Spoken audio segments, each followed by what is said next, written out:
Hey Abe, it is Wednesday, January 13th, and I am back at school, and so I have my art back behind me, and I have even more art, and it's making me very happy.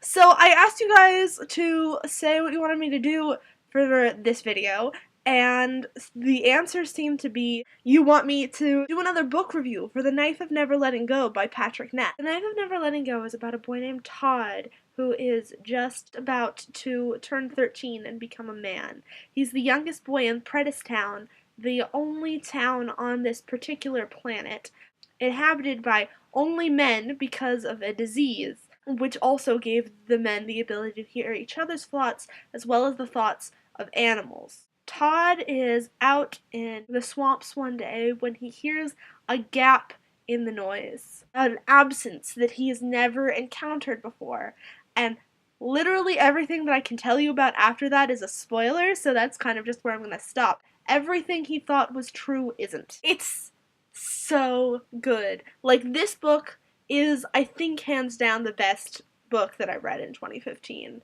It's just amazingly incredible. The pacing reminds me of Percy Jackson and the Olympians. Really fast. There's always something happening. You get like 3 or 4 spots where things are calm and we get to do a little bit of exposition and figure out what's going on just a little bit, and then bam, you're right back into the action and they're running for their lives again and everything is terrible and everybody's about to die, and there's this one character who you think has died like 17 times and he is never dead, and you're finally starting to get comfortable reading along.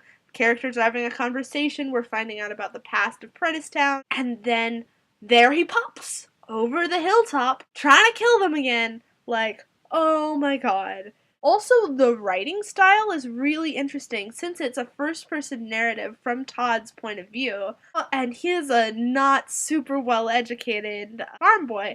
Everything has got a lot of dialect in it, but everything is dialect. It's not just the dialogue, it's his thoughts. And I can imagine that if you're not the strongest reader, this is maybe not a good book to start off with, because the text can be kind of hard to read at times. But you do get used to it, and once you are into the book, you sort of almost stop noticing it. It's just a part of who he is. The noise itself, the thoughts that are in people's heads, are written in different handwritings depending on the characters, who it is, so you get a sense of the person's personality as well as what they're thinking. So, like, there are people with very orderly thoughts have them written in cursive, which, since most thoughts are just big splashes of lettering across the page, is a little unnerving when you see somebody's thoughts in cursive. It's a very dark book. It's a very violent book. The characters just go through absolute shit, and people die who you don't expect to die just all the time. It's one of those fantastic things when it's not predictable, but it feels inevitable. If there was anything that I could complain about this book, it's that it can get a tiny bit repetitive. Like I said, people just keep on dying, and except for the one guy who keeps not being dead. Todd keeps finding a place where he thinks he'll be safe and then not being safe there. There are a lot of patterns that go through, and each place is well developed and gives you a different sense of the things, but like, it does feel like that maybe it could have been a little bit no, just so that you know, because my friend who recommended this book to me did not tell me this, and it would have been nice to know before going in. It ends on a cliffhanger. I was really, really upset when the book ended. Absolutely emotionally devastated. Man, it is worth the emotional turmoil. It is one of the best written books I have read in my entire life.